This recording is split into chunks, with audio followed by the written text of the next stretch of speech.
అయ్యా చంద్రబాబు నాయుడు గారు, నువ్వు ఏ రోజు కూడా ఈ మాదిరిగా మత్స్యకారుల గురించి కానీ రాష్ట్రం గురించి కానీ ఏ రోజు ఆలోచన చేయలేదు.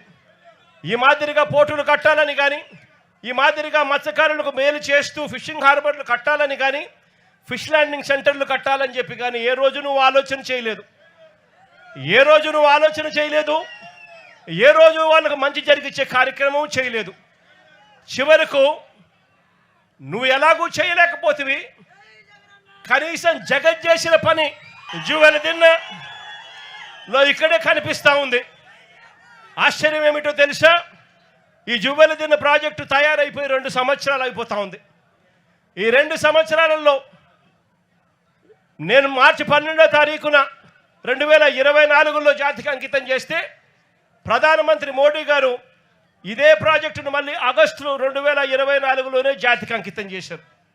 నేను అడుగుతా ఉన్నా, మరి జాతికి అంకితం చేసి దాదాపుగా 2 సంవత్సరాలు దాటుతూ ఉంది. ప్రధానమంత్రి గారు కూడా జాతికి అంకితం చేసి దాదాపుగా 1.5 సంవత్సరం పైగానే దాటుతూ ఉంది. మరి ఎందుకు ఈ ఫిషింగ్ హార్బర్ను మత్స్యకారులకు ఎందుకు హ్యాండ్ ఓవర్ చేయలేదు చంద్రబాబు అని చంద్రబాబు నాయుడు గారు గట్టిగా నిలదీస్తూ అడుగుతా